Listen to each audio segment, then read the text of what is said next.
Well, welcome to the Beyond Cinema Studio, as presented by CELEBS.com up here at TIFF.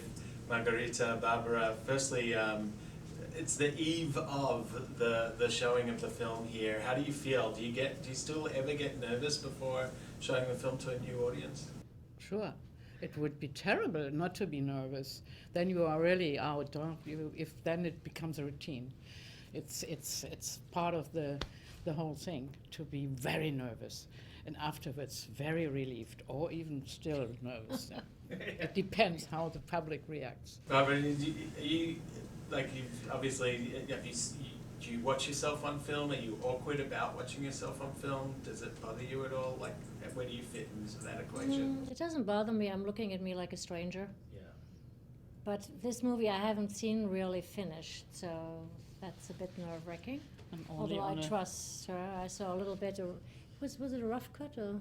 I don't know. Without the real music and without real sound, so. I should hope that you would trust her after all this time. I mean, this is your sixth collaboration together. Yes. Obviously, like, two of her films you won the Best Actress Award at Cannes. The other one also. In Venice also, exactly. yeah. No, In Bavaria. She's always winning. So But, therefore I take her, because I know with her I always get it's a an winning award. combination. It's not only me, other actresses get awards with her too. But I mean, what is it about this relationship? Obviously, you're coming back together for the sixth time. Does it change? Is it constantly a changing relationship? Do you see each other outside of the movies, or just on the projects you work on? No, we see each other outside when we can. Yeah, sure. Yeah, We we're are friends now. No, it's the relationship is not changing. We are friends, and so we are going on also with our life stories, not only with the cinema stories. We are trusting each other also to tell us the terrible things. But the relationship in a film, sure, because it's for every part, it's totally another story, and so you have to read so many things, mainly for the three parts she did on historical figures. So then we also try to find the best out of the research, no? Because first I'm reading everything, and then she follows me, and then she's reading even more than me, and then she says, look, this speech is not so good, I found a better one, and she's right, and then we put the better one in. So we are intellectually discussing, not disputing, but discussing, and but we love each other always. We are never, how do you say? You'd never smack me. No. He doesn't hit me. Not even for effect?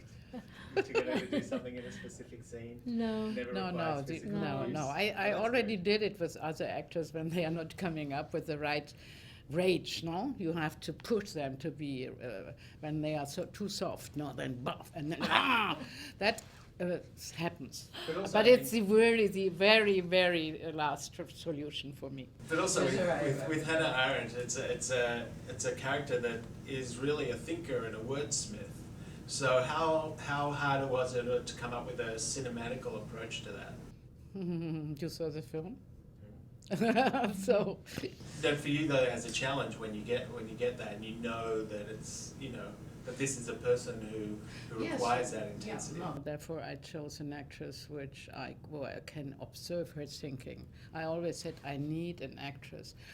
I can really look at her and I believe that she has its intellectual power. And for me it's only Barbara who has it. Yeah. That's why I wear my glasses today, to look more intellectual. No, but it's not a film just about thinking. It's also, she took a very emotional approach also to the person. So there is not just the thinking part. No, but that's the main part, because emotional feelings, that is very easy. Not very easy, but it's easier for a good actress. No, but for me, the thinking is easier than the emotional part. Oh, that's the first time I hear it, but... No. And you chose a very specific period of her life, the 60 to 64. Yes. In a global context, obviously a lot going on, but also the Eichmann trials, like in that whole thing. But Vietnam War and everything was going on at the same time. What was it for you about this period that you felt was the best window into this life? No, we first, because Pam Katz and me, we wrote the script, and we wrote it for several years, and we went on and we spoke about. And in the beginning, we thought we might do a real biopic, no, from not just from the birth to the death, but a much longer period, because it is interesting, her life, to go in '33 to flee from Germany, from the Nazis, to go to Paris, then to be in exile in Paris, and the Germans are coming in and taking the the people who were coming there for asile, no, for having a home, and they were put in internment camps. So, as she says in the film, our enemies put us in concentration camps, and our friends in internment camps. So that was a very, very tough period for her to be in the internment. And then she went she had the opportunity and the chance to get a visum for America, and then she went to America with her husband. So her life was much more than these 4 years, which we are portraying. Yeah. But we felt that when we will do the whole life, we had to jump from one period to the other and from one moment to the other, and to make a portrait of a person, it's not these jumping from one moment of life to show her a little bit longer, to go into her thinking, into her how a thought is developed and so on.